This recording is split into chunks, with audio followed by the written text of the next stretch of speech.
Islamic দৃষ্টিভঙ্গি এবং মনস্তাত্ত্বিক গবেষণার আলোকে সংসারে সুখী হওয়ার 10টি কার্যকর উপায় নিচে দেওয়া হলো।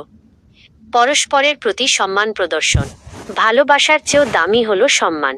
একে অপরের মতামতের গুরুত্ব দেওয়া এবং জনসম্মুখে বা পরিবারের অন্য সদস্যদের সামনে একে অপরকে ছোট না করা সুখী সংসারের প্রধান শর্ত। 2. ছোটখাটো ভুল ক্ষমা করা। মানুষ মাত্রই ভুল করে। সঙ্গীর ছোটখাটো ভুলগুলোকে বড় করে না দেখে তা ক্ষমা করার মানসিকতা তৈরি করুন। মনে রাখবেন, ক্ষমা করার মাধ্যমেই আল্লাহর সন্তুষ্টি অর্জন করা যায়। 3. অভিযোগের বদলে কৃতজ্ঞতা। সঙ্গী আপনার জন্য যা করছেন তার জন্য তাকে ধন্যবাদ দিন। হাদিসে এসেছে, যে মানুষের কৃতজ্ঞতা আদায় করে না সে আল্লাহরও কৃতজ্ঞতা আদায় করে না। তিরমিজি। কৃতজ্ঞতা প্রকাশ করলে ভালোবাসা বৃদ্ধি পায়। 4. সুন্দর ও মিষ্ট ভাষায় কথা বলা।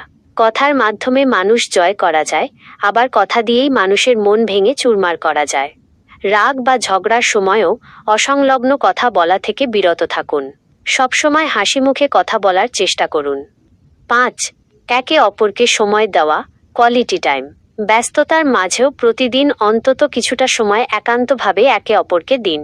স্মার্টফোন বা ল্যাপটপ দূরে সরিয়ে রেখে মন খুলে কথা বলুন, একে অপরের ভালো লাগা মন্দ লাগার খোঁজ নিন। 6. গোপনীয়তা রক্ষা করা। সংসারের গোপন কথা বা স্বামী স্ত্রীর ব্যক্তিগত আলাপ কখনো অন্য কাউকে, এমনকি নিজের বাবা মাকেও বলা উচিত নয়। নিজেদের সমস্যাগুলো নিজেদের মধ্যেই সমাধান করার চেষ্টা করুন। 7. আর্থিক বিষয়ে স্বচ্ছতা ও মিতব্যয়িতা।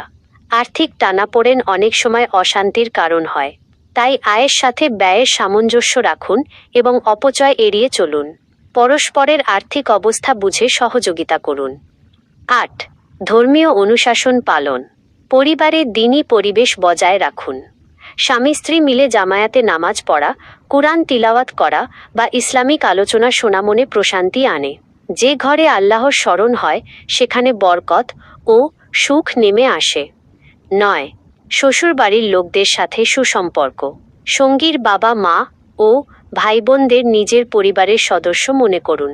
আপনি যখন আপনার সঙ্গীর আপনজনদের ভালোবাসবেন, তখন সঙ্গীও আপনাকে দ্বিগুণ ভালোবাসবে এবং শ্রদ্ধা করবে। 10. ধৈর্য ধারণ করা, সবর। সংসার মানেই প্রতিদিন বসন্ত নয়, ঝড় ঝাপটা আসবেই। বিপদে বা কঠিন সময় অধৈর্য না হয়ে ধৈর্যের সাথে পরিস্থিতি মোকাবেলা করুন। আল্লাহ ধৈর্যশীলদের সাথে আছেন। একটি বিশেষ টিপস, দিনের শেষে শোয়ার আগে একে অপরের প্রতি সমস্ত অভিমান মুছে দিয়ে ঘুমানোর অভ্যাস করুন। এটি সম্পর্কের গভীরতা বহু